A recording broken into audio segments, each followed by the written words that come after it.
जिंदगी के किसी भी पल में, क्षण में, जब आप और हम भगवान देवाधिदेव महादेव का स्मरण करते हैं, भगवान शिव की अविरल भक्तिमय कथा का रसपान करते हैं, श्रवण करते हैं, सुनते हैं, तो हमारे जीवन में कोई बदलाव जरूर आता है। एक भगवान शंकर की सेवा करने में और एक दूसरे का भला करने में। धन की, तुम्हारी संपदा की, तुम्हारी सत्ता की या तुम्हारे वैभव की जरूरत नहीं होती। शिव जी की सेवा करना है, भगवान शंकर की अगर भक्ति करना है, भगवान शंकर का भजन करना है, सेवा करना है, उसमें भी धन की मूलता नहीं है। और आप किसी का भला कर रहे हो, उसमें धन नहीं, तुम्हारे निर्मल मन की, अच्छे मन की जरूरत होगी। शिव सेवा में भी भगवान शंकर की सेवा करने में या भगवान शंकर का स्मरण करने में भी मन चाहिए और दूसरे का भला करने के लिए भी मन चाहिए। आज का व्यक्ति भगवान को भी धन से पाना चाहता है और दुनिया को भी धन से पाना चाहता है। पर शिव महापुराण की कथा कहती है, अगर किसी को धन से पाओगे तो वो जल्दी से जल्दी छूट जाएगा। धन से पाया हुआ बहुत टिकता नहीं है, पर यदि कोई मन से आपके बीच में है, कोई मन से आपसे जुड़ा हुआ है, कोई मन से आपके संग लगा हुआ है, तो वो इतनी जल्दी हार मानने वाला नहीं होता। वो आपकी आखिरी मंजिल तक आपका साथ निभाने वाला होता है। कोई तुमसे कहे कि इतना धन लगेगा और इतना पैसा लगेगा तब भगवान मिलेंगे, तो फिर उसको व्यर्थ ही मानना। कोई तुमसे कहे कि इतना पैसा लगेगा और आपको आशीर्वाद मिल जाएगा, तो उसको व्यर्थ ही मानना। उसकी कोई मूलता नहीं है। हम अपने व्यासपीठ से, अपने इस व्यास गादी से हम बार बार कहते हैं, अगर कोई तुमसे हमारे लिए भी कहे कि सियोर वाले महाराज जी का हम आशीर्वाद दिला देंगे लगेगा, समझ लेना पक्का झूठ बोल रहा है। क्योंकि हम 4 दिन तो मिलते ही नहीं हैं। 5वें और 6ठे दिन जो आता है उससे मिलना हमारा कोई उसका शुल्क नहीं रहता, कोई धन नहीं रहता, कोई संपदा नहीं रहती। केवल आप आए और आपका और हमारा मिलना हुआ, 2 क्षण आपका आशीर्वाद हुआ और उसके बाद आप जाए।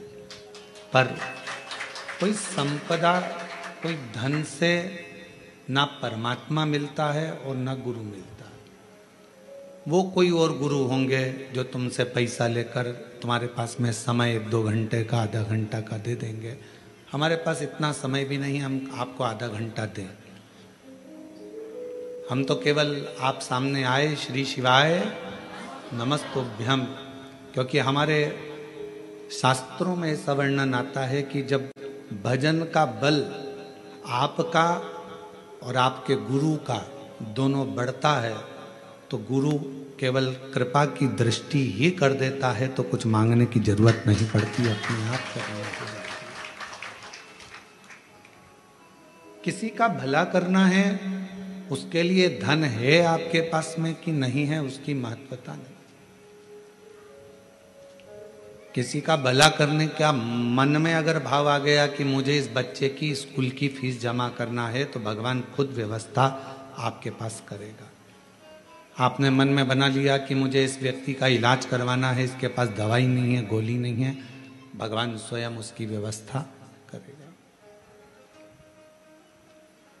आपने मन ही नहीं बनाया किसी का भला करने का या भगवान का भजन करने का या स्मरण करने का, और सोचा धन के बल पर मुझे भगवान मिल जाए या धन के बल पर मैं किसी का भला कर दूं, वो ठीक नहीं।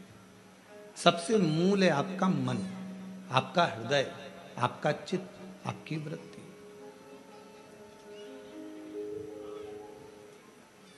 और भगवान शंकर को मानने वाले जितने भी शिव भक्त हैं, जो श्रावण के महीने में भगवान शंकर की आराधना कर रहे हैं। श्रावण के महीने में भगवान शंकर का भजन कर रहे हैं।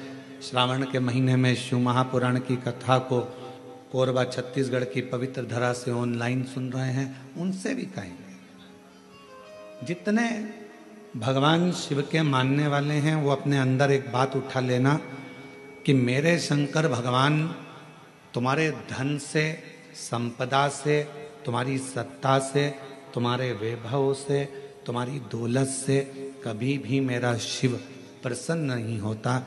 मेरा भगवान तो तुम्हें जो निशुल्क एक लोटा जल मिला है, बेलपत्र वृक्ष पर निशुल्क मिली है, और जल की धार और बेलपत्र एक चढ़ाकर आप बाबा को अपना बना सकते हो, शिव को अपना कर सकते हो। अब उसमें कोई आपका शुल्क नहीं लगा। एक लोटा पानी में आपका कोई शुल्क लगा है क्या? अपने घर का लोटा, अपने घर का पानी, यहां तक शिव महापुराण ने कहा कि मंदिर का पानी भी नहीं उठाना, मंदिर का लोटा भी नहीं उठाना।